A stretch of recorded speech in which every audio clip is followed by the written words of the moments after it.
अफसाना बड़े घर की बेटी।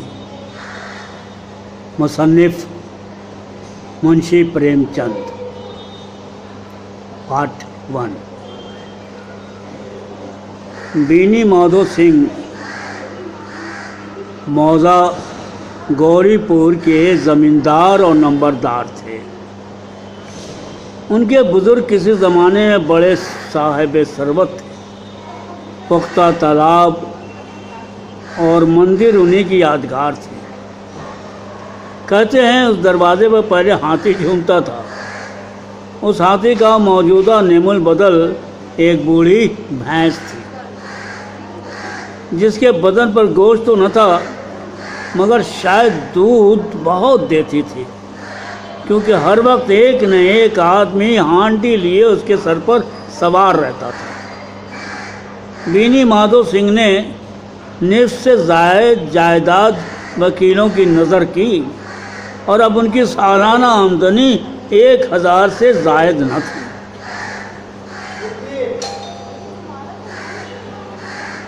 ठाकुर साहब के 2 बेटे थे। बड़े का नाम श्री कंठ था।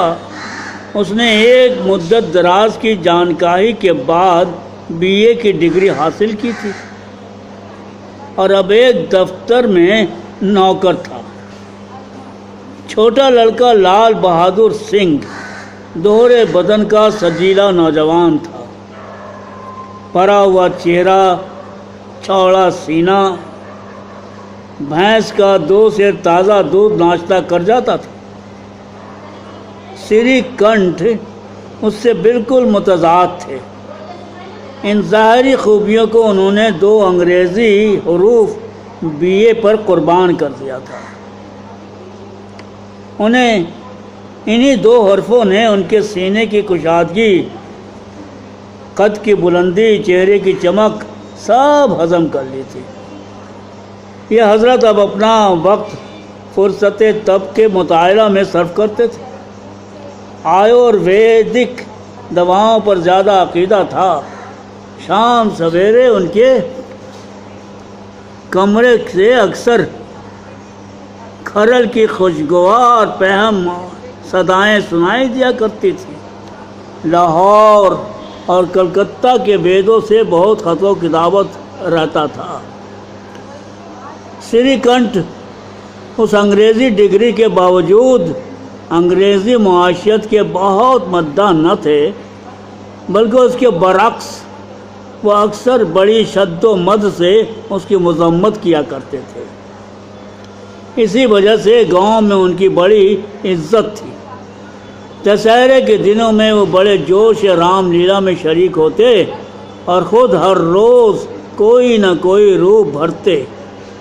उन्हीं की ज़ात से गौरीपुर में रामलीला का वजूद हुआ।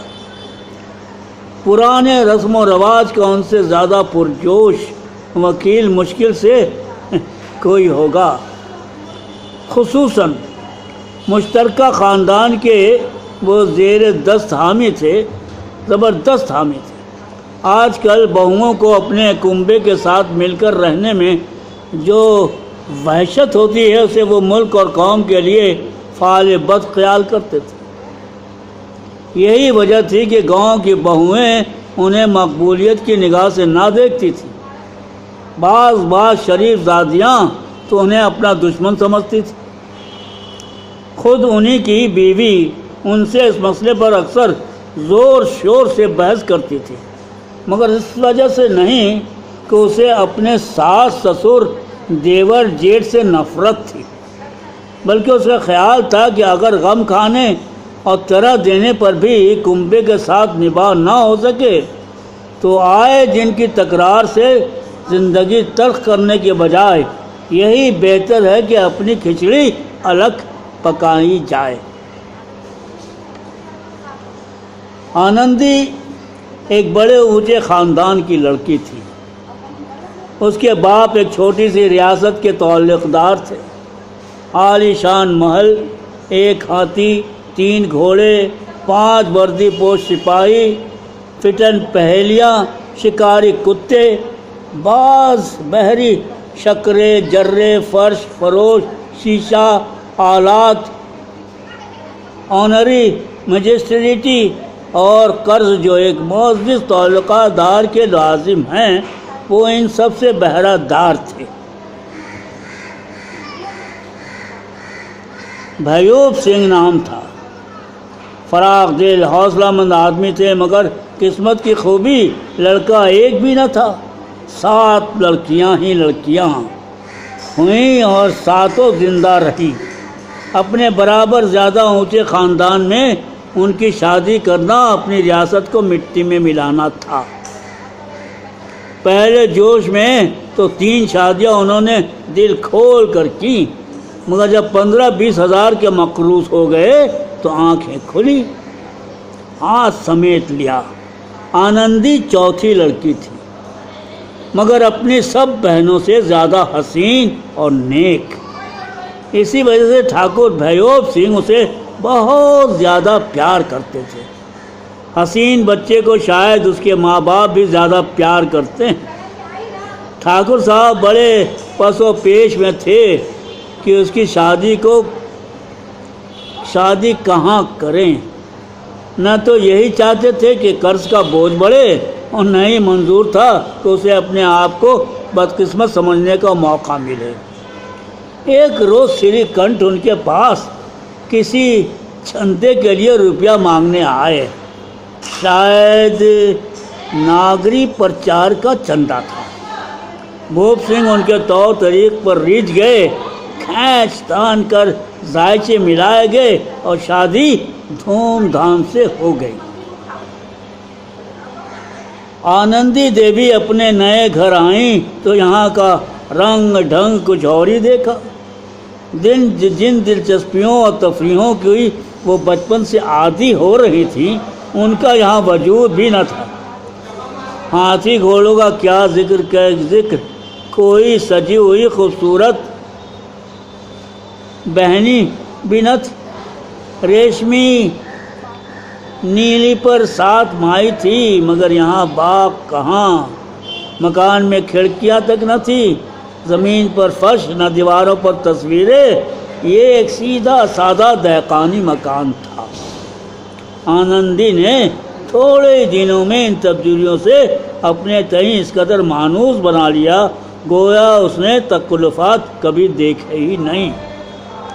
एक रोज़ दोपहर के वक्त लाल बहादुर सिंह 2 मुर्गियाँ लिए हुए आए और धावत से कहा, जल्दी से गोश्त पका दो, मुझे भूख लगी है। आनंदी खाना पकाकर उनकी मुंतज़िर बैठी थी। गोश्त पकाने बैठी, मगर हांडी में देखा तो घी पाव भर से ज़्यादा न था। बड़े घर की बेटी कफाशवारी का सबक अच्छी तरह ना पड़ी थी। उसने सब घी गोश्त में डाल दिया।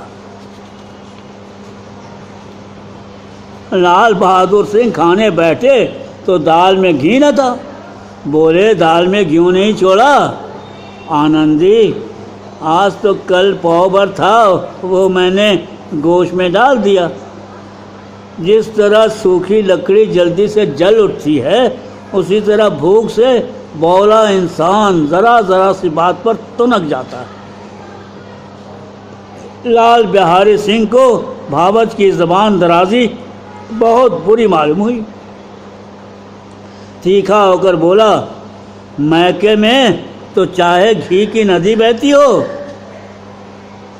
औरत गालियाँ सहती है, मार सहती है, मगर मैके की निंदा उससे नहीं सही जाती। औरत गालियाँ सहती है, मार सहती है, मगर मैके की निंदा उससे नहीं सही जाती। आनंदी मुंह फेर कर बोली, हाथी मरा तो भी 9 लाख का, वहाँ इतना घी रोज़ नायक कुमार खा जाते हैं। लाल बिहारी जल गया, थाली उठाकर पटक दी और बोला, जी चाहता है कि तालू से ज़बान खींच ले। आनंदी को भी गुस्सा आ गया, चेहरा सुर्ख हो गया। बोली, वो होते तो आज इसका मज़ा चखा देते।